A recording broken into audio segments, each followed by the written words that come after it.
ओम शांति। आज साकार महावाक्य 19/2/2026 मधुर संतान माने वर्तमान विशेष भाव में भारत उपरे एवं साधारण भाव में सारा दुनिया उपरे बृहस्पतिर दशा पड़ापी जाऊँगी। बाबा तुमानक द्वारा भारत को सुखधाम परिणत करुछंती। प्रश्न 16 कला संपूर्ण होगापाई तुम्हें पिलामानंकर क्यों पुरुषार्थ करुछ? उत्तर जोग बल जमा करिबार पुरुषार्थ। जोग बल द्वारा तुम्हें माने 16 कला संपूर्ण होउछ। सेथिपाई बाबा कहउछंती दे दान तो छुटे ग्रहण, अर्थात विकार गुड़ी को दान करितिले ग्रहण रु मुक्त होइजिबो। काम विकार जहाँकि तुमको तल को खसाई देछि ताकु दान करिदियो, तेबे 16 कला संपूर्ण होइजिबो। देह अभिमान को छाड़ी तेही अभिमानी हुओ एवं शरीरर अभिमान को त्याग कर। गीत अच्छी तुम्हें माता पिता। ओम शांति। मीठा मीठा आत्मिक पिला माने आत्मिक पितांकर महिमा शुणुछंती। भक्ति मार्ग रे भक्त माने केवल गायन करुछंती, किंतु वास्तव रे तुम्हें माने बाबांक ठारू वर्षा नेउछ। तुम्हें माने जानिछ बाबा आम द्वारा ही भारत को सुखधाम रे परिणत करुछंती एवं जे मानक द्वारा करुछंती निश्चित भाव में सेही माने ही सुखधामर मालिक हेबे। तेणु तुम मानक तो बहुत खुशी हेबा दरकार। बाबांकर महिमा तो अपरंपार। एबे तांक ठारू संपत्ति पाउछु। वर्तमान पिलामानक उपरे तथा सारा दुनिया परे बृहस्पतिर अविनाशी दशा पड़िछि। तुम्हें ब्राह्मण माने ही जानिछ जे विशेष भाव में भारत रे एवं साधारण भाव में समस्तक उपरे बृहस्पतिर दशा पड़िबाकु जाउछि। कारण वर्तमान तुम्हें माने 16 कला संपूर्ण हेबाकु जाउछ। वर्तमान तो कौनसी कला नहीं। तेणु तुम्हें पिला माने बहुत खुशी हेबा दरकार। एमिति नुहे कि एठारे खुशी रे रहिबो आ बाहर को गले खुशी हजिजिबो। सारा दुनिया जहाँकर महिमा गाउछंती से तुम पाखरे अछंती। बाबा बुझाउछंती 5000 वर्ष पूर्वरु मध्य तुम मानकु राज्य दी जाइथिली। एबे तुमे माने देखिबो धीरे धीरे समस्ते डाकिबे। तुम मानकर स्लोगान मध्य चारिआडे विख्यात होइजिबो। जेपरि इंदिरा गांधी कहूथिले जे एक धर्म एक भाषा एक राज्य हेउ, तांको भितरे तो आत्मा कहूछि ना। आत्मा जानिछि वास्तव रे भारत रे गोटिए राजधानी थिला जहाँकि वर्तमान सम्मुखरे उपस्थित होइछि। एबे बुझी पारुछ जे केतेबेले एसबु समाप्त होइजिबो। एहा किछि नुआ कथा नुहे। भारत को पुणी 16 कला संपूर्ण निश्चित भावे हेबाकु पड़िबो। तुम्हें जानिछ आमे ही जोगबल द्वारा 16 कला संपूर्ण हेबाकु जाउछु।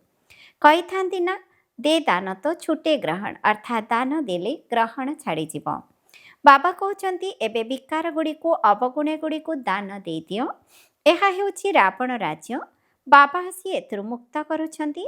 काम विकार बहुत बड़ अवगुण। तुमे माने देह अभिमानी होई जाइछ। एबे तुम मानको पुणी देही अभिमानी हेबाकु पड़िबो। शरीरर अभिमान को छाड़िबाकु पड़िबो। एही कथा को केवल पिला माने ही जानिछंती, दुनिया जानि नाही। भारत जे कि 16 कला संपूर्ण थिला, देवता मानकर राज्य थिला, सेही राज्य को एबे ग्रहण लागि जाइछि। एठारे लक्ष्मी नारायणकर राजधानी थिला। भारत स्वर्ग थिला, जहाँको वर्तमान विकार रे ग्रहण लागिछि। तेणु बाबा कहउछंती दे दान तो छुटे ग्रहण, अर्थात दान दे दियो तेबे ग्रहण छाड़ी जीवो। एही काम विकार समस्तको तल को खसाई देई थाए। तेणु बाबा कहउछंती एही विकारर दान दिले तुमे 16 कला संपूर्ण होई जीवो। जदि न देव तेबे 16 कला संपूर्ण होई पारिबो नाही। एही ड्रामा रे आत्मा मानकु निज निज पार्ट मिलिछि। एकथा मध्य तुम मानक बुद्धि रे अछि जे तुम आत्मा रे केते पार्ट रहिछि। तुमे माने विश्वर राज्य भाग्य नेउछ। एही ड्रामा अविनाशी। एथिरे बहुत अभिनेता एवं अभिनेत्री अछंती। एथिरे प्रथम नंबर रा अभिनेता हेउछंती लक्ष्मी नारायण। ड्रामा रे एमानंकर नंबर 1 पार्ट रहिछि। विष्णु ही ब्रह्मा सरस्वती, पुणी ब्रह्मा सरस्वती ही विष्णु हेउछंती। एमाने 84 जन्म किपरि नेउछंती सारा चक्र बुद्धि रे आसी जाउछि। शास्त्र पढ़िले मध्य एसबु कथा केही कहि पारिबे नाही। सेमाने तो कल्पर आयुष को ही लक्ष लक्ष वर्ष बोली कही देउछंती। ताहा हेले तो स्वस्तिका मध्य तैयारी होई पारिबो नाही। व्यापारी माने निजर हिसाब खाता उपरे स्वस्तिक चिन्ह तैयारी करिथांती। गणेशंकर पूजा करंती। एहा हेउछि ବେହଦର ହିସାବ ଖାତା। ସ୍ୱସ୍ତିକାରେ 4 ଭାଗ ହୋଇଥାଏ। ଯେପରି ଜଗନ୍ନାଥ ପୁରୀରେ ଚାଉଳ ହଣ୍ଡା ରଖିଥାନ୍ତି, ତାହା ଯେତେବେଳେ ସମ୍ପୂର୍ଣ୍ଣ ପ୍ରସ୍ତୁତ ହୋଇଯାଏ 4 ଭାଗ ହୋଇଯାଇଥାଏ। ସେଠାରେ ଚାଉଳର ହିଁ ଭୋଗ ଲାଗିଥାଏ, କାରଣ ସେମାନେ ଅନ୍ନ ବହୁତ ଖାଆନ୍ତି। ଶ୍ରୀନାଥ ଦ୍ୱାରରେ ଅନ୍ନ ହୁଏ ନାହିଁ। ସେଠାରେ ତ ଖାଣ୍ଟି ତିଆରି ଭୋଗ ତିଆରି ହୁଏ। ସେଠାରେ ତ ଖାଣ୍ଟି ଘିଅରେ ଭୋଗ ତିଆରି ହୁଏ। ସେମାନେ ଭୋଜନ ମଧ୍ୟ ବହୁତ ସ୍ୱଚ୍ଛତାର ସହିତ ମୁହଁ ବନ୍ଦ କରି ପ୍ରସ୍ତୁତ କରନ୍ତି। ପ୍ରସାଦ ବହୁତ ଇଜ୍ଜତର ସହିତ ନେଇ ଭୋଗ ଲଗାଇଥାନ୍ତି। ତାପରେ ପୁଣି ପଣ୍ଡାମାନଙ୍କୁ ମିଳିଥାଏ, ଯାହାକୁ ଦୋକାନରେ ରଖନ୍ତି। ସେଠାରେ ବହୁତ ଭିଡ଼ ହୁଏ। ଏସବୁ ବ୍ରହ୍ମା ବାବା ଦେଖିଛନ୍ତି। ଏବେ ତୁମମାନଙ୍କୁ କିଏ ପାଠ ପଢ଼ାଉଛନ୍ତି? ଅତି ସ୍ନେହୀ ବାବା ଆସି ତୁମମାନଙ୍କର ସେବାଧାରୀ ହୋଇଛନ୍ତି, ତୁମମାନଙ୍କର ସେବା କରୁଛନ୍ତି। ତେବେ ତୁମମାନଙ୍କୁ ସେତିକି ନିଶା ରହୁଛି, ଆମ ଆତ୍ମାମାନଙ୍କୁ ପାଠ ପଢ଼ାଉଛନ୍ତି। ଆତ୍ମା ହିଁ ସବୁକିଛି କରିଥାଏ ନା? କିନ୍ତୁ ମନୁଷ୍ୟମାନେ କହୁଛନ୍ତି ଆତ୍ମା ନିର୍ଲେପ। ତୁମେମାନେ ଜାଣିଛ, ଆତ୍ମାରେ 84 ଜନ୍ମର ଅବିନାଶୀ ପାର୍ଟ ଭର୍ତ୍ତି ହୋଇ ରହିଛି। ତାକୁ ନିର୍ଲେପ କହିବା ଅର୍ଥାତ୍ କର୍ମର ପ୍ରଭାବରୁ ମୁକ୍ତ କହିବା। ଏହା ଯେମିତିକି ରାତି ଦିନର ଫରକ ହୋଇଯାଇଛି। ଏଠାରେ କେହି ଯଦି ଭଲ ରୂପେ ମାସେ 1.5 ମାସ ଆସି ବୁଝିବେ, ତେବେ ଯାଇ ଏସବୁ ପଏଣ୍ଟସ୍ ବୁଦ୍ଧିରେ ରହିବ। ଦିନକୁ ଦିନ ଜ୍ଞାନର ପଏଣ୍ଟସ୍ ବହୁତ ବାହାରୁଛି। ଏହା ଯେପରି କସ୍ତୁରୀ ସଦୃଶ ଅଟେ। ଯେତେବେଳେ ପିଲାମାନଙ୍କର ପୁରା ନିଶ୍ଚୟ ହୋଇଯାଉଛି, ସେତେବେଳେ ବୁଝିପାରୁଛନ୍ତି ଯେ ବାସ୍ତବରେ ପରମପିତା ପରମାତ୍ମା ଆସି ଦୁର୍ଗତିରୁ ସଦ୍ଗତି କରୁଛନ୍ତି। ବାବା କହୁଛନ୍ତି, ଏବେ ତୁମମାନଙ୍କ ଉପରେ ବୃହସ୍ପତିର ଦଶା ପଡ଼ିଛି। ମୁଁ ତୁମକୁ ସ୍ୱର୍ଗର ମାଲିକ କରୁଛି। ପୁଣି ରାବଣ ତୁମ ଉପରେ ରାହୁର ଦଶା ପକାଇ ଦେଇଛି। ବର୍ତ୍ତମାନ ବାବା ଆସି ସ୍ୱର୍ଗର ମାଲିକ କରୁଛନ୍ତି। ତେଣୁ ନିଜର କ୍ଷତି କରିବା ଉଚିତ ନୁହେଁ। ବ୍ୟାପାରୀମାନେ ନିଜର ଖାତା ସର୍ବଦା ଠିକ୍ ରଖିଥାନ୍ତି। ଯେଉଁମାନେ ବ୍ୟାପାରରେ କ୍ଷତି କରନ୍ତି, ସେମାନଙ୍କୁ ଅନାଡ଼ି ଅର୍ଥାତ୍ ବୋକା ବୋଲି କୁହାଯାଏ। ଏହା ତ ସବୁଠାରୁ ବଡ଼ ବ୍ୟାପାର ଅଟେ। ତେଣୁ ଏହି ବ୍ୟାପାର କୋଟିକରେ କେହି ଜଣେ ଜଣେ ହିଁ କରନ୍ତି। ଏହା ଅବିନାଶୀ ବ୍ୟାପାର। ଆଉ ସବୁ ବ୍ୟାପାର ମାଟିରେ ମିଶିଯିବ। ଏବେ ତୁମର ସତ୍ୟ ବ୍ୟାପାର ହେଉଛି। ବାବା ଜ୍ଞାନର ସାଗର, ସୌଦାଗର, ରତ୍ନାକର ଅଟନ୍ତି।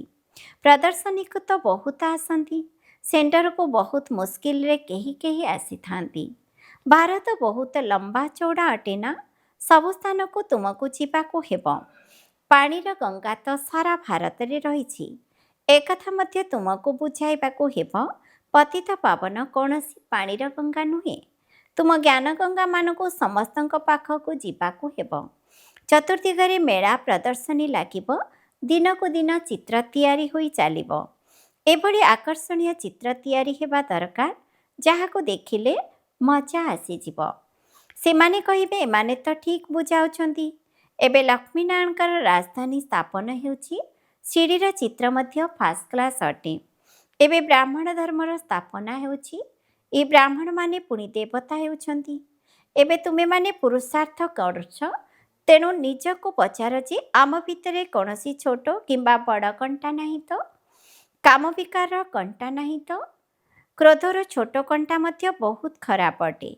ଦେବତାମାନେ କ୍ରୋଧୀ ନୁହନ୍ତି। ଶାସ୍ତ୍ରରେ ବର୍ଣ୍ଣିତ ଅଛି, ଶଙ୍କରଙ୍କର ଆଖି ଖୋଲିଲେ ବିନାଶ ହୋଇଯିବ। ଏହା ମଧ୍ୟ ଏକ କଳଙ୍କ ଲଗାଇଛନ୍ତି। ବିନାଶ ତ ନିଶ୍ଚିତ ହେବ। ସୂକ୍ଷ୍ମ ଲୋକରେ କ'ଣ ଶଙ୍କରଙ୍କର ବେକରେ ସାପ ଆଦି ଥାଏ? ସୂକ୍ଷ୍ମଲୋକ କିମ୍ବା ବ୍ରହ୍ମଲୋକରେ ସର୍ପ ଆଦି କିଛି ନଥାଏ। ଏହିଠାରେ ହିଁ ସବୁ କିଛି ରହିଛି। ସ୍ୱର୍ଗ ମଧ୍ୟ ଏହିଠାରେ ହିଁ ହେବ। ବର୍ତ୍ତମାନ ସମସ୍ତ ମନୁଷ୍ୟ କଣ୍ଟା ସଦୃଶ ହୋଇଯାଇଛନ୍ତି, ଅର୍ଥାତ୍ ଜଣେ ଅନ୍ୟ ଜଣଙ୍କୁ ଦୁଃଖ ଦେଉଛନ୍ତି। ତେଣୁ ଏହାକୁ କଣ୍ଟାର ଜଙ୍ଗଲ କୁହାଯାଏ। ସତ୍ୟଯୁଗ ହେଉଛି ଫୁଲର ବଗିଚା।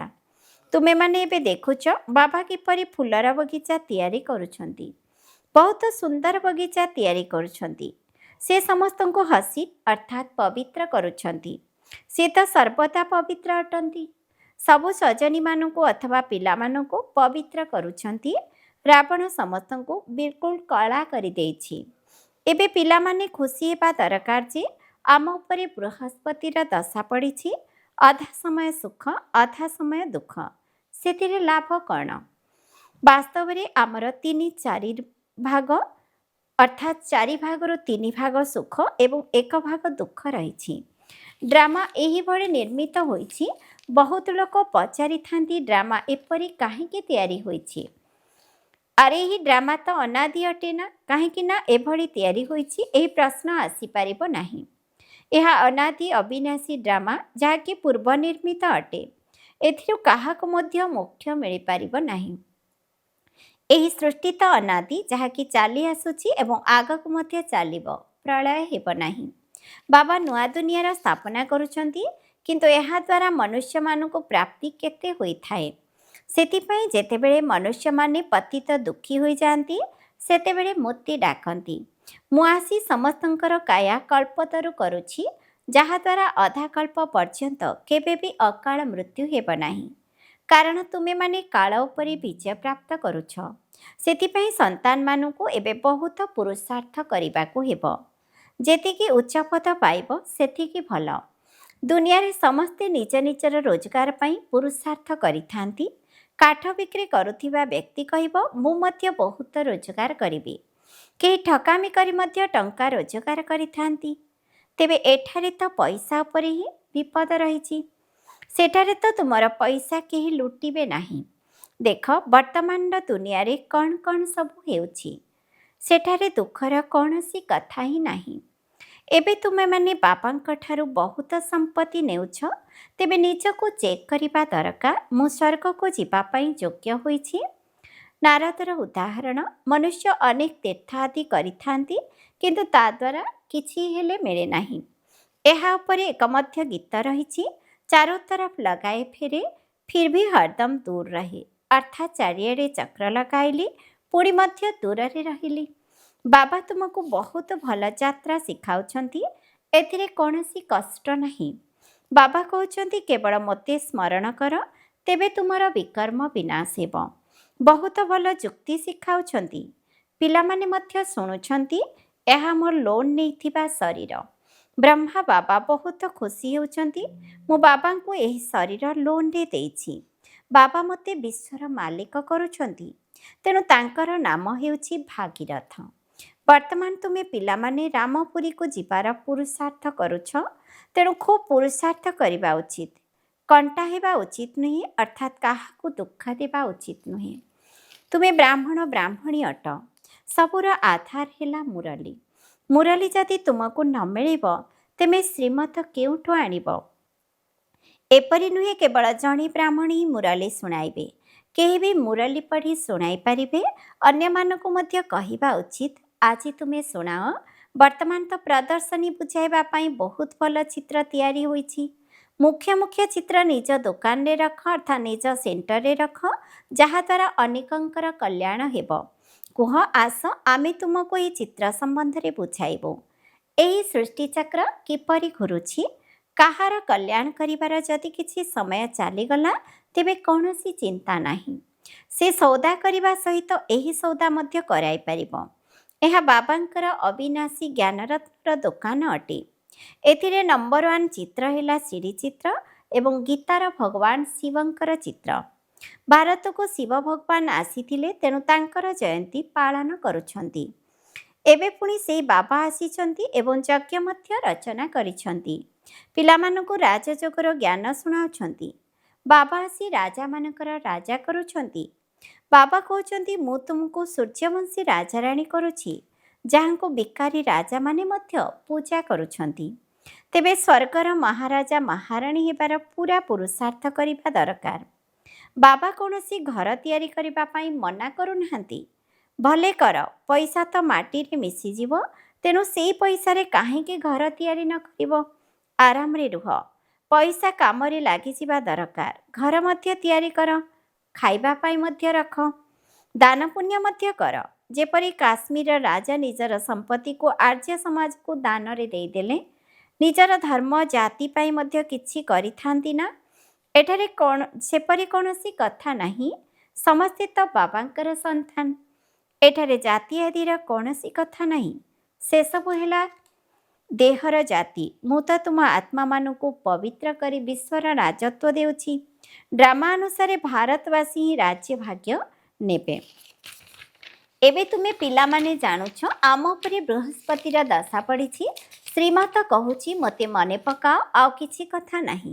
ଭକ୍ତି ମାର୍ଗରେ ବ୍ୟାପାରୀମାନେ ନିଜ ଆୟରୁ କିଛି ନା କିଛି ଧର୍ମ କାର୍ଯ୍ୟ ପାଇଁ ବାହାର କରିଥାନ୍ତି, ଯାହାର ଫଳ ତାଙ୍କୁ ପରବର୍ତ୍ତୀ ଜନ୍ମରେ ଅଳ୍ପ କାଳ ପାଇଁ ମିଳିଥାଏ। ବର୍ତ୍ତମାନ ତ ମୁଁ ତୁମ ସମ୍ମୁଖକୁ ଆସିଛି, ତେଣୁ ତୁମେ ନିଜ ଧନକୁ ଏହି କାର୍ଯ୍ୟରେ ଲଗାଅ। ମୋର ତ କିଛି ଆବଶ୍ୟକ ନାହିଁ। ଶିବ ବାବା କ'ଣ ନିଜ ପାଇଁ ଘର ତିଆରି କରିବେ? ଏହା ସବୁ ତୁମ ବ୍ରାହ୍ମଣମାନଙ୍କ ପାଇଁ। ଗରିବ ସାହୁକାର ସମସ୍ତେ ଏକାଠି ରହିଥାନ୍ତି। କେହି କେହି ବିଗିଡ଼ି ଯାଆନ୍ତି, କହନ୍ତି ଭଗବାନଙ୍କର ମଧ୍ୟ ସମଦୃଷ୍ଟି ନାହିଁ। କାହାକୁ ମହଲରେ, କାହାକୁ କୋଡ଼ିଆ ଘରେ ରଖୁଛନ୍ତି। ଶିବ ବାବାଙ୍କୁ ଭୁଲି ଯାଉଛନ୍ତି। ଯଦି ଶିବ ବାବାଙ୍କ ସ୍ମୃତିରେ ରହିବେ କେବେ ଏପରି କଥା କହିବେ ନାହିଁ। ସମସ୍ତଙ୍କୁ ତ ପଚାରିବାକୁ ପଡ଼ିବ ନା। ଦେଖାଯାଏ ଏମାନେ ନିଜ ଘରେ ଏପରି ଆରାମରେ ରହୁଛନ୍ତି, ତେଣୁ ସେମାନଙ୍କୁ ସେପରି ପ୍ରବନ୍ଧ ଦେବାକୁ ପଡ଼ିଥାଏ। କୁହାଯାଏ ସମସ୍ତଙ୍କର ଖାତିର କର, କୌଣସି ଜିନିଷ ନଥିଲେ ମଧ୍ୟ ମିଳିପାରିବ। ବାବାଙ୍କର ତ ପିଲାମାନଙ୍କ ପ୍ରତି ବହୁତ ସ୍ନେହ ରହିଛି। ଏତେ ଅଗାଢ଼ ସ୍ନେହ ଆଉ କାହାର ନଥିବ। ବାବା ପିଲାମାନଙ୍କୁ କେତେ ବୁଝାଉଛନ୍ତି, କହୁଛନ୍ତି ବହୁତ ପୁରୁଷାର୍ଥ କର, ଅନ୍ୟମାନଙ୍କ ପାଇଁ ମଧ୍ୟ ଉପାୟ ବାହାର କର। ଏଥିରେ ଦରକାର 3 ପାଦ ଭୂମି, ଯେଉଁଠାରେ ପିଲାମାନେ ବୁଝାଇବେ। ଯଦି କୌଣସି ଧନୀ ଲୋକର ବଡ଼ ହଲ୍ଟିଏ ମିଳିଯିବ, ତେବେ ଆମକୁ କେବଳ ଚିତ୍ର ହିଁ ଲଗାଇବାକୁ ହେବ। ଘଣ୍ଟାଏ 2 ଘଣ୍ଟା ସକାଳେ ଏବଂ ସନ୍ଧ୍ୟାରେ କ୍ଲାସ୍ କରି ଚାଲିଯିବୁ। ଖର୍ଚ୍ଚ ସବୁ ଆମର ହେବ, କିନ୍ତୁ ନାମ ତୁମର ହେବ। ଏଠାକୁ ବହୁତ ଆସିବେ, କଉଡ଼ିରୁ ହୀରା ହେବେ। ଆଚ୍ଛା, ମିଠା ମିଠା ଶିଖିଲଥି ସନ୍ତାନମାନଙ୍କ ପ୍ରତି ମାତା ପିତା ବାପଦାଦାଙ୍କର ମଧୁର ସ୍ନେହ ସମ୍ପନ୍ନ ଶୁଭେଚ୍ଛା ଏବଂ ସୁପ୍ରଭାତ। ଆତ୍ମିକ ପିତାଙ୍କର ଆତ୍ମିକ ସନ୍ତାନମାନଙ୍କୁ ନମସ୍ତେ। ଆମ ଆତ୍ମିକ ସନ୍ତାନମାନଙ୍କର ମଧ୍ୟ ଆତ୍ମିକ ପିତାଙ୍କୁ ନମସ୍ତେ। ନମସ୍ତେ ବାବା, ନମସ୍ତେ। ଧାରଣା ପାଇଁ ମୁଖ୍ୟ ସାରାଂଶ 1 ନମ୍ବର। ନିଜ ଭିତରେ ଯେଉଁ ସବୁ କଣ୍ଟା ଗୁଡ଼ିକ ରହିଛି ସେଗୁଡ଼ିକୁ ଚେକ୍ କରି ବାହାର କରି ଦେବାକୁ ପଡ଼ିବ। ରାମପୁରୀକୁ ଯିବା ପାଇଁ ପୁରୁଷାର୍ଥ କରିବାକୁ ପଡ଼ିବ। 2 ନମ୍ବର, ଅବିନାଶୀ ଜ୍ଞାନରତ୍ନର ସୌଦା କରି କାହାର ନା କାହାର ମଧ୍ୟ କଲ୍ୟାଣ କରିବା ପାଇଁ ସମୟ ଦେବାକୁ ପଡ଼ିବ। ନିଜେ ପବିତ୍ର ହେବା ସହିତ ଅନ୍ୟମାନଙ୍କୁ ମଧ୍ୟ କରିବାକୁ ପଡ଼ିବ। ବରଦାନ, ତମଗୁଣୀ ବାୟୁମଣ୍ଡଳ ଭିତରେ ନିଜର ସ୍ଥିତିକୁ ଏକରସ ଏବଂ ଅଚଳ ଅଟଳ ରଖୁଥିବା ମାଷ୍ଟର ସର୍ବଶକ୍ତିମାନ ହୁଅ। ଦିନକୁ ଦିନ ପରିସ୍ଥିତି ଅତି ତମ ପ୍ରଧାନ ଆଡ଼କୁ ଯିବ। ବାତାବରଣ ଆହୁରି ଅଧିକ ଖରାପ ହେବ। ଏହିଭଳି ବାତାବରଣ ଭିତରେ କମଳ ପୁଷ୍ପ ଭଳି ନିଆରା ରହିବା, ନିଜର ସ୍ଥିତିକୁ ଶତପ୍ରଦାନ କରିବା, ଏଥିପାଇଁ ସେତିକି ସାହସ ଏବଂ ଶକ୍ତି ଆବଶ୍ୟକ। ଯଦି ଏହି ବରଦାନ ସର୍ବଦା ସ୍ମୃତିରେ ରହିବ ଯେ ମୁଁ ମାଷ୍ଟର ସର୍ବଶକ୍ତିମାନ ଅଟେ, ତେବେ ପ୍ରକୃତି ଦ୍ୱାରା ହେଉ ବା ଲୌକିକ ସମ୍ବନ୍ଧ ଦ୍ୱାରା ହେଉ ବା ଦୈବୀ ପରିବାର ଦ୍ୱାରା ହେଉ, ଯାହା ବି ପରୀକ୍ଷା ଆସିବ ସେଥିରେ ସର୍ବଦା ଏକରସ ତଥା ଅଟଳ ରହିପାରିବ। ସ୍ଲୋଗାନ, ଯଦି ବରଦାତା ପିତାଙ୍କୁ ନିଜର ସଚ୍ଚା ସାଥୀ କରିଦେବ, ତେବେ ତୁମର ବୁଦ୍ଧିରୂପୀ ପାତ୍ର ସର୍ବଦା ବରଦାନରେ ଭରପୁର ରହିବ। ଅବ୍ୟକ୍ତ ଇଶାରା, ଏକତା ଏବଂ ବିଶ୍ୱାସର ବିଶେଷତା ଦ୍ୱାରା ସଫଳତା ସମ୍ପନ୍ନ ହୁଅ। ଏହି ପରମାତ୍ମ ଜ୍ଞାନ ଦ୍ୱାରା ହିଁ ସାରା ବିଶ୍ୱରେ ଏକ ଧର୍ମ, ଏକ ରାଜ୍ୟ ଏବଂ ଏକମତର ସ୍ଥାପନା ହେଉଛି। ତୁମମାନଙ୍କର ଏହି ବ୍ରାହ୍ମଣ ସଂଗଠନର ଏକମତର ବିଶେଷତା ଦେବତା ରୂପରେ ବାସ୍ତବିକ ଭାବରେ କାର୍ଯ୍ୟକାରୀ ହେଉଛି। ଏହି ବିଶେଷତା ହିଁ ଚମତ୍କାର କରି ଦେଖାଇବ। ଏହାର ଆଧାରରେ ହିଁ ତୁମର ନାମ ବିଖ୍ୟାତ ହେବ ଏବଂ ପ୍ରତ୍ୟକ୍ଷତା ମଧ୍ୟ ହେବ। ତେଣୁ ଏହି ବିଶେଷତାରେ ନମ୍ବର 1 ହୁଅ। ଏଥିପାଇଁ ନିଜ ଭିତରେ ଯେଉଁ ମୂଳ ସଂସ୍କାର ରହିଛି ତାକୁ ସମାପ୍ତ କରି ବାପଦାଦାଙ୍କର ସଂସ୍କାରଗୁଡ଼ିକୁ କପି କରିବା ସହିତ ସମାନ ହୁଅ ଏବଂ ସମ୍ପୂର୍ଣ୍ଣ ହୁଅ। ତେବେ ଯାଇ ପ୍ରତ୍ୟେକଙ୍କଠାରେ ବାବା ଦେଖାଯିବେ ଏବଂ ପ୍ରତ୍ୟକ୍ଷତା ହେବ। ଓମ୍ ଶାନ୍ତି।